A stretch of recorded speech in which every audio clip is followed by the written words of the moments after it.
ጤና ይስጥልን የተከበራችሁ የኢፌድሪ መከላከያ ሰራዊት የዩቲዩብ ቻናላችን ተከታታዮች ወቅታዊ ሰራዊታችንን የተመለከቱ መረጃዎችን አድርሳችኋለሁ። ቆይታችሁ ከኛ ጋር ይሁን። ወደ ቀዳሚው መረጃ የኢትዮጵያ ባህር ኃይልና የጣሊያን ባህር ኃይል በትምህርትና ስልጠና ዙሪያ የልምድ ልውውጥና በጋራ ለመስራት የሚያስችላቸውን የሁለትዮሽ የጋራ ውይይት አደረጉ። በዚህ የሁለትዮሽ ውይይት የኢትዮጵያ ባህር ኃይል ዋና አዛዥ ቫይስ አድሚራል ክንዱ ገዙ የጣሊያን ባህር ኃይል ከኢትዮጵያ ባህር ኃይል ጋር በጋራ ለመስራት በመምጣታቸው ታላቅ ክብር እንደተሰማቸውም ነው የገለጹት። የጣሊያን የባህር ኃይል ልዑካን ቡድን መሪ በበኩላቸው ሀገራቸው ከኢትዮጵያ ጋር ያላትን ትብብር ለማጠናከር በተለይም በትምህርትና ስልጠና ዙሪያ ያላትን ልምድ ለማካፈል ዝግጁ መሆኗን በመግለጽ ሀገራቸው ኢትዮጵያን አጋሯ ለማድረግ ፍላጎት እንዳላትም ነው የገለጹት። የልዑካን ቡድኑ ጃልሜዳ የሚገኘው የኢትዮጵያ ባህር ኃይል ጠቅላይ መምሪያና ቢሾፍቱ የሚገኘው የባህረኞች ማሰልጠኛ ማዕከል ከጎበኙ በኋላ የሁለትዮሽ ስምምነቱን ከኢትዮጵያ ባህር ኃይል ምክትል አዛዥ ለኦፕሬሽናል ኮሞዶር ጀማል ቱፊሳ ጋር ተፈራርመዋል።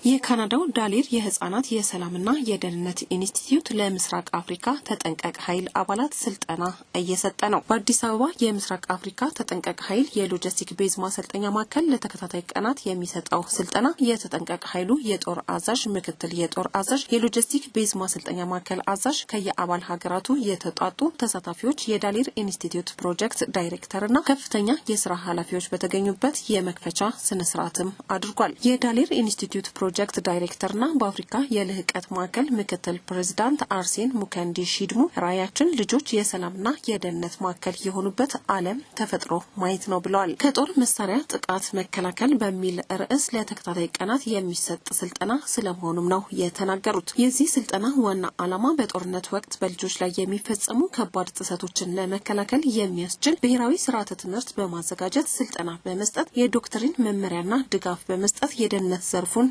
አሰራር ውጤታማነት ማሳደግ ስለመሆኑም ገልጸዋል። ይህንን ተልእኮ ለመፈጸም በአፍሪካ የልህቀት ማዕከል ከ100 ሀገራት በላይ የተውጣጡ ከ15000 በላይ ሰራተኞች እንደተሰማሩም ጠቁመዋል። ዳሊር የህፃናት የሰላምና የደህንነት ተቋም በአፍሪካ ህብረት የሰላምና የጸጥታ ጉዳይ ላይ ቁልፍ አጋር መሆኑን የተናገሩት ዳይሬክተሩ በህፃናት መብቶች ላይ የሚፈጸሙ ጥሰቶች በተለይም በጦርነት ግጭቶች ወቅት የሚደርሰው ጉዳት በዓለም ላይ ለሰላምና ጸጥታ ከታላላቅ ተግዳሮቶች አንዱ ሆኖ መቀጠሉን በአጽንኦት ተናግረው የግንዛቤ ማስጨበጫ ስልጠናው ይህንን ስጋት ለመቀነስ የራሱ ሚና እንደሚጫወትም አስረድተዋል።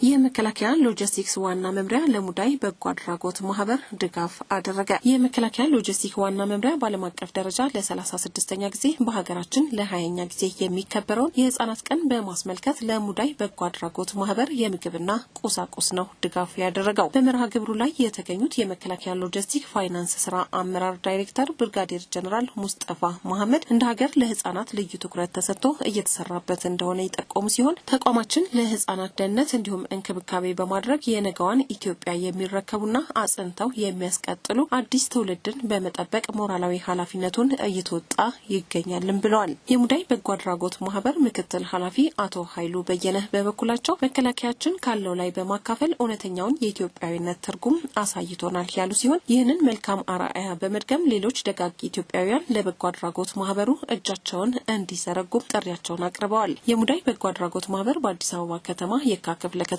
ኮተቤ አካባቢ የሚገኝ ሲሆን ከ1000 በላይ ህጻናትን የአእምሮ ህሙማንና አረጋውያንን ያስተዳድራል።